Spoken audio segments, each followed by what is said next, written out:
Oh, hi friends. Excuse me.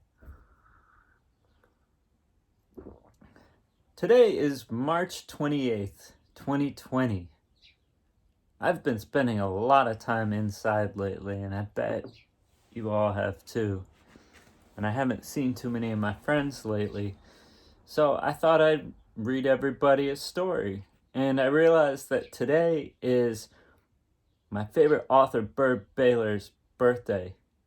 She turned 96 years old today. She was born March 28th, 1926 in Texas, and now she lives in Arizona. Here's a picture of her, Byrd Baylor. And this is a guy named Peter Parnall. He draws the pictures in a lot of her books. Not all of them, but a lot of them. So I'm going to show you some of my Byrd Baylor books, and then I'm going to read one.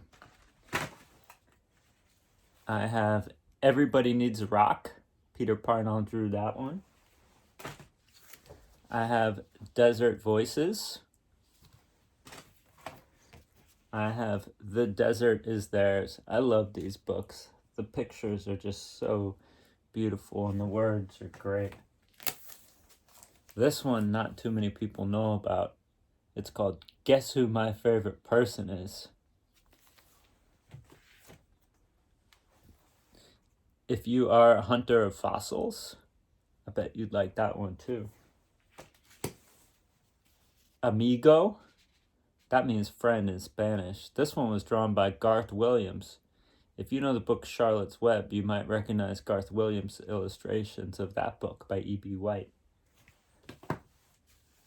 This one I lost the cover to, but it's called Your Own Best Secret Place. Then I have The Table Where Rich People Sit. This one is so good. I'll probably read this another day. The Other Way to Listen. This is a really good book about listening, and I know for me, I could be a better listener. And this book is helpful. It's a good reminder when I'm having a hard time listening. Oh, this one. It's about a girl who's in charge of celebrations, and it's probably, I think it was the first Byrd Baylor book I ever had. I even have it in Japanese. But right now my friends are borrowing a lot of my Byrd Baylor books, so I don't have all of them. And the book that I picked out for today is called The Way to Start a Day. And Peter Parnall drew this one too. So, let's see. I got this book used, and it was a book that originally was given to a 3rd grade class from a 5th grade class. Mrs. Muth's 5th grade class. I don't know what happened, why they sold it, but anyway. The Way to Start a Day. To Tony Strasman. Also, I recommend you get your own copy if you can, so that you can look at the pictures more closely. The way to start a day is this. Go outside and face the east and greet the sun with some kind of blessing or chant or song that you made yourself and keep for early morning.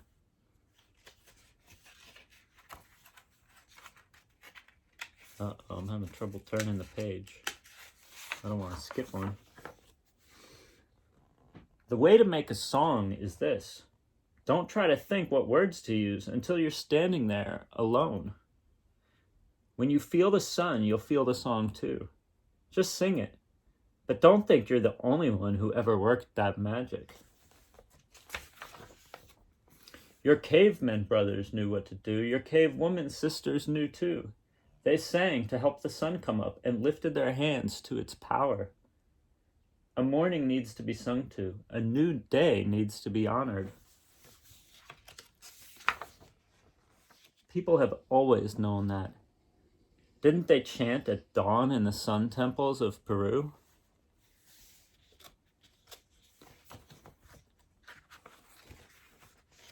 And leap and sway to Aztec flutes in Mexico?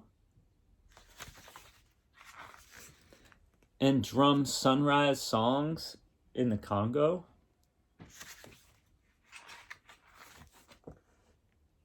and ring 1,000 small gold bells in China.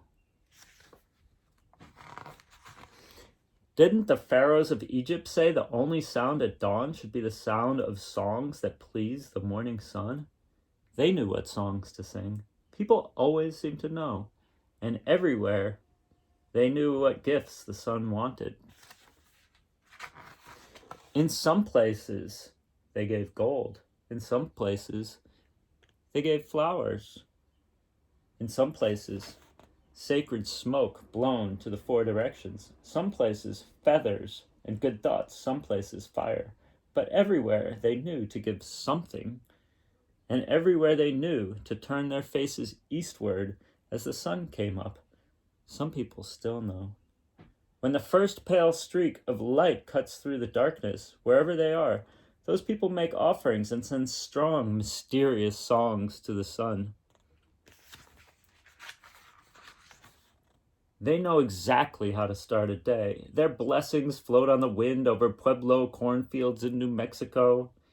And you hear their morning songs in villages in Africa, and they salute the sunrise ceremonially in the high, cold mountains of Peru.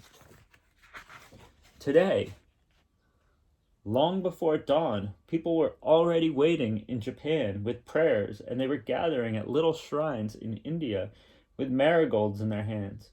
They were bathing in the sacred Ganges River as the sun came up. And high on a mesa edge in Arizona, they were holding a baby towards the sun. They were speaking the child's new name so the sun would hear and know that child. It had to be sunrise, and it had to be that first sudden moment. That's when all the power of life is in the sky. Some people say there's a new sun every day, that it begins its life at dawn and lives for one day only. They say you have to welcome it. You have to make the sun happy. You have to make a good day for it. You have to make a good world for it to live its one-day life in. And the way to start, they say, is just by looking east at dawn. When they look east tomorrow, you can too. Your song will be an offering. And you'll be one more person in one more place at one more time in the world saying hello to the sun, letting it know you are there. If the sky turns a color sky never was before, just watch it. That's part of the magic. That's the way to start a day. Thank you for listening. Happy birthday, Byrd Baylor. I hope to see all my friends real soon. And I hope this book inspired you. If you can go outside and see the sunrise tomorrow or the next day, great. If you're stuck inside a place where you can't see the sun right now, just imagine it. You could still get up at sunrise, open the window a little bit, see if you can hear the birds singing their sunrise song, and you can sing your own song too. So, thanks for checking in. I hope to hear from you soon. I'd love to hear something about some of your favorite stories too. All right, bye.